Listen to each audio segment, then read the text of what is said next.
cabin, and today we are out here at the cabin. As you'll have seen, I took the long way here, and it's beautiful outside. It's like 70 in the low 70s. I'm comfortably wearing jeans and my sandals, and it just, the weather feels dry instead of the humidity that we've had hanging around. So it felt like a great day to go for a walk and to end up here at the cabin to do some work. The fields looked phenomenal. The farmer down the road came and cut the hay last week, the week before, something like that. So the fields just look gorgeous, gorgeous. And so if this is your first time here, I live in central Maine, or the Lakes region, central Maine, with my little family, and we live on a sizable property along with my parents. We moved here about 4 years ago, and we have hay fields and this little cabin that's a shared cabin. It's there's no electricity. It's just a nice quiet space. So there were a couple things I wanted to talk to you all about, but I think I'm going to do some quiet work first. I brought with me this book I've been trying to make my way through, Writing Through Fear by Caroline Donahue. It's a story arcana guide. So she walks through tarot cards and kind of gives a description of what the tarot cards might mean if you pull them in relation to your writing. Yeah, it's really interesting. It's really interesting. And then I brought my regular work notebook, a new notebook that I think I'm going to use for some kind of daydreaming.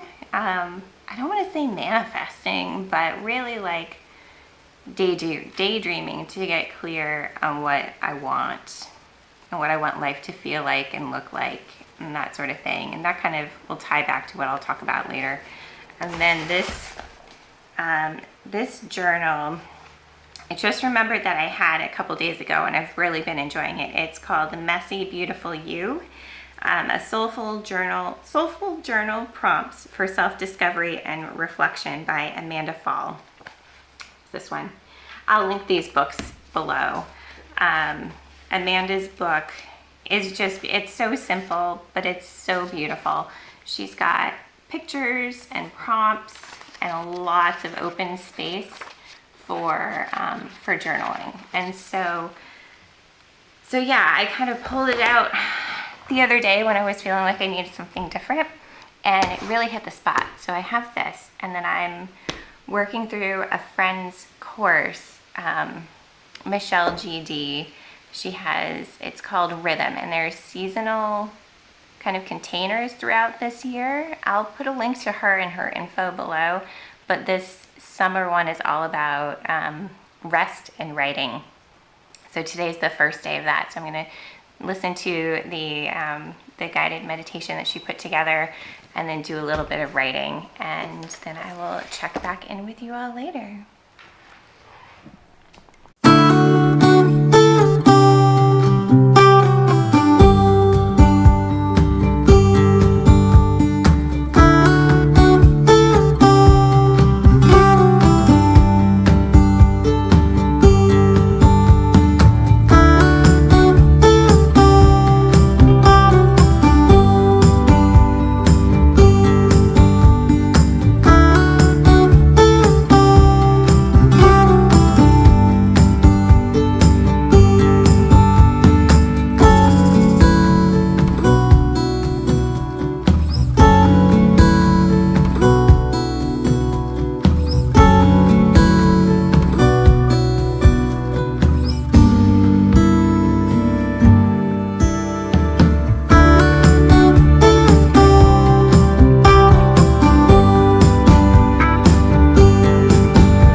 friends. It is the next day. Um, so as I was filming yesterday, I broke my camera. While I was filming the breeze and the trees and everything while I was meditating, the wind knocked my camera over. I thought it was secure, but it was not. And I didn't realize until after I did my writing and journaling, because it wasn't until then that I tried to turn the camera off or do anything with the zoom. And when I did that, um, the lens couldn't go in because it was broken. You can see it's like slanted. It's cooked. It's done. It will actually, I made some phone calls and did some digging yesterday afternoon, and yeah, it's going to cost a lot to get it fixed. We bought it used, so it will actually cost more to get it fixed than we bought it for. So, so I'm working off of my phone camera for right now, and it will be what it will be. I wanted to share a little bit about that. I know I said in the clips from yesterday that I had more things I wanted to talk to you about. I don't even remember what most of them are, but I want to talk about what happened yesterday after I realized my camera broke. And of course, these are first world problems. It is, in the grand scheme of things, it is not a big deal, but it felt like a really big deal yesterday.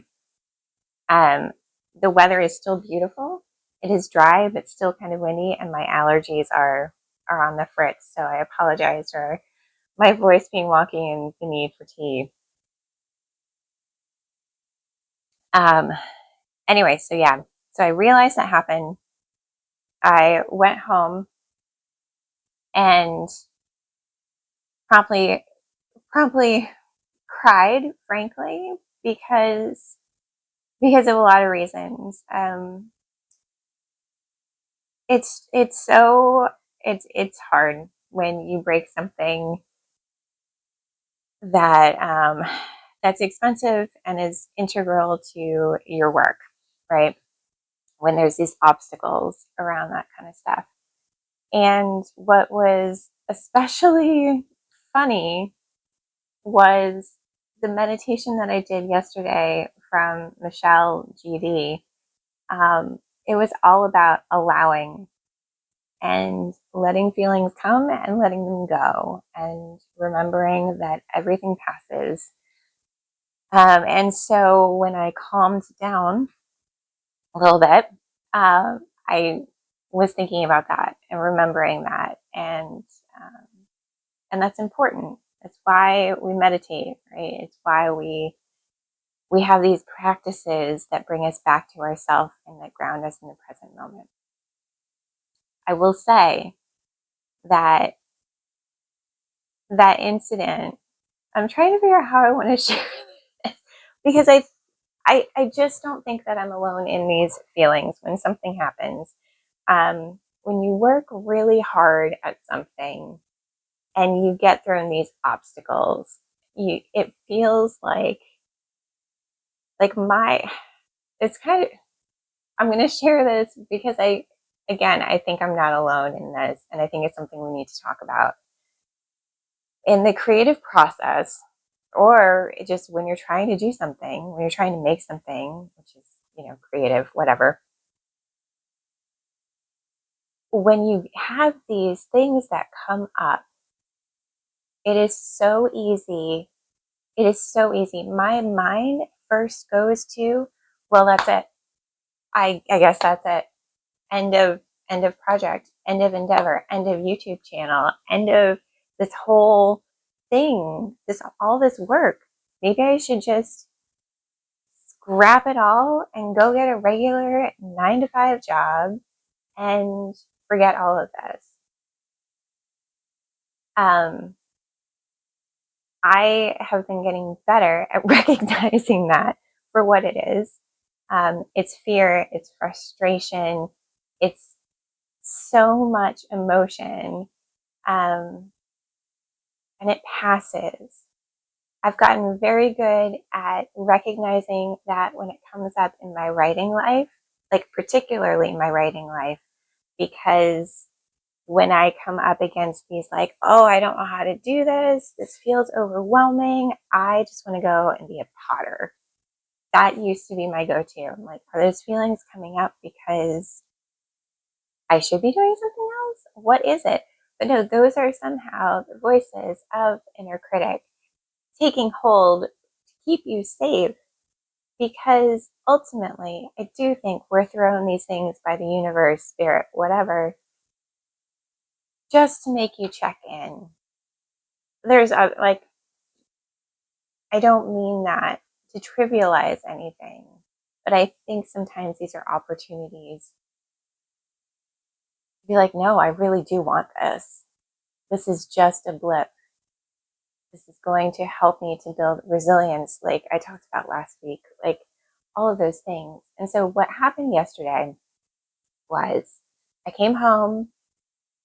The most amazing thing in the world was I came home and opened the door and it smelled like sugar and cinnamon, because Paige had just decided to whip up a batch of snickerdoodles out of the blue.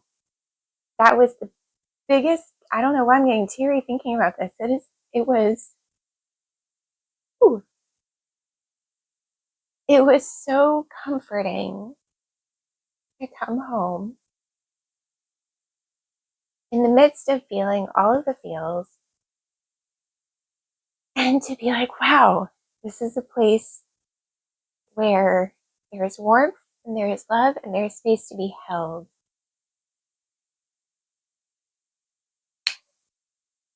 So that happened. Lucas was in a meeting, so I couldn't take the camera to him right away. So I had time to just decompress, have a couple cookies, cry some, because it felt just so awful. These tools that we use are just so expensive. They're so expensive. And I'm not going to cry about that aspect. You know, we are very fortunate in lots of ways. But it's a tight time right now. So to have this come up, it's like, oh, what do we do? So I was able to decompress. Um, and after feeling all of those feels, a little while later, I remembered, like, oh, the SD card. Let me just see what is on there, see if any of it's usable. Maybe, you know, I was thinking maybe I won't do a video this week, but then that didn't feel right because I'd made myself a promise to put a video out every week. And it's something that is doable, and I want to honor that. It's really important to me. It's not about the algorithm. It's an important thing for me as a creative. And it's, you know, building trust in myself. And so I pulled the stuff off the SD card and looked at it. And you'll have seen by this point, I took a walk. I managed to capture butterflies on the flowers, and it looked good. It looked really good, and it felt good while I was while I was filming. It felt really good. And so I put them on the computer and I started creating the video so that I would know what I needed to do to round it out at the end. And that was really, really helpful to remind myself that one, what I was doing was worthwhile. Number two, it brings me joy. It brought me so much joy to see that footage and to put things together and to see them line up and to tell a story in that way. And three, these things happen and we can salvage the remains and move forward. And yeah, and I can use my camera. All is not lost. Like, I can use my phone rather. And it's okay. I'll eventually get another camera. My husband's on the search again on eBay for used equipment, which is a great way to save some money. And I'll put some pennies, start saving my pennies again for that. And it will be okay. I have a sticky note on my desk as a reminder because I can catastrophize in a second. I don't know if it'll pick this up, but it will all work out. It always does. And most of the time it works out the way you needed it to. You might not be able to recognize that along the way. I might not be able to recognize it along the way, but we have faith in what we're doing, in ourselves. If we trust ourselves in the process, these blips are just blips. They are not complete game changers. They are not game enders. So I'm being long-winded. I think I'm still feeling like emotional hurdles. And one of the things I did want to talk about was just the transition that we are in as a household this summer. And it's hard. My son is leaving in a month for college, and it's hard. So I'm going to be sharing about that in my monthly written piece over on Patreon this week. I think that's the topic. So that's what I wanted to share with you about. I had a whole other thing about what this video was going to be. And we're just going to go with the flow. And yeah, I'd love to hear how you deal with these kinds of interruptions to the regularly scheduled work, the workflow. And yeah, I think part of what I just put so much emphasis on the tools I was using. The camera, we found it pretty early on this YouTube journey. So I've been using this camera since the end of January, I think. And so much of what we do as creatives is not about the tools that we use. Like, yes, they can help and they can enhance. They can bring clarity to a picture and some ease. But what really matters is what's behind it. It's the intention behind it. It's what you're bringing to the table. It's your message, your story. Yes, we use these tools to help to tell these stories, but it's like using a fancy writing program on your computer for writing a novel. It doesn't, it helps the process, but the story will probably be the same whether you wrote it on a Word document, a Google document, Scrivener, whatever. The essence, I really believe, would be the same. So for a little bit, these videos might be a little less polished, a little less clear because of the phone. My phone is not fantastic. I mean, it's good. It works. You're seeing this here, but it's not the newest model. It's not anything fancy. So yeah, so it's a little bit limiting, and maybe that constraint can help in other areas. We'll see.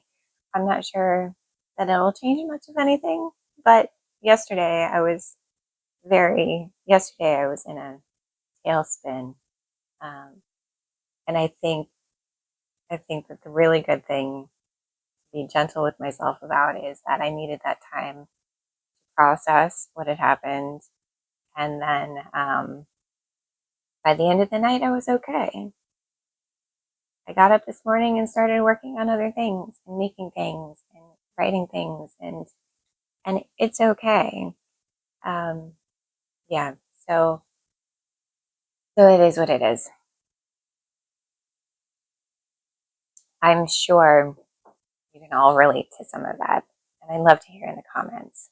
I will give an extra shout out for myself that if you would like to support the channel, I have links in the bio for Ko-Fi coffee. If you'd like to buy me a cup of tea, maybe There are a couple dollar stores in New Canada. And then there's my Patreon links as well, which that was the other thing I wanted to share about actually. I had been planning on shifting my Patreon a little bit to be a little more personal than these videos. So in probably September, I'd like to start making Patreon exclusive videos just to get a little bit deeper on some things.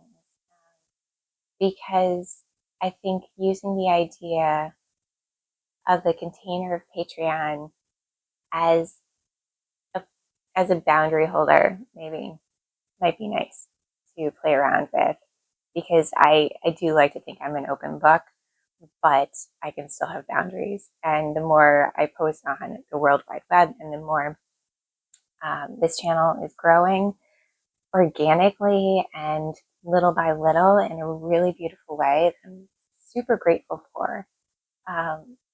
It's making me think more about the things that I want to share here versus maybe the things we could go a little deeper on if there were some boundaries around it. So thinking about that, please check out the Patreon if you'd like.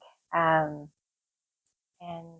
yeah, thanks for listening and being here. And I'd love to hear your thoughts on the tools we use and how we bounce back from just the blips that happen on the journey. And you do the same thing where it's like, oh, game over. I'm going to throw it all in the towel and do something completely different. And how do you handle those feelings? Because I think that they're normal, especially in creative work or with anything that you're just working so hard and it feels like you're working against so many things to get to that flow state, to get to a state of, just to get into the flow. And when we're working from our hearts and creating things from our minds and our hearts, it's such personal work that sometimes it would be nice to take the easy way out and to be like, nope, I'm done. But I always come back. I always come back to the writing. I feel like I will probably always come back to this channel because there's something special there. It lights me up in a way. And once you've tasted that, like once you've tasted how it feels to live and to work from that authentic place in writing and sharing our lives, it's really hard to go back to before. Yeah, because it adds dimension to our lives. I've probably rambled on for far too long. So on that, I will say, I will see you soon. I will see you next week. Be well, friends. Thank you for being here. Really and truly, thank you for being here. And yeah, take care.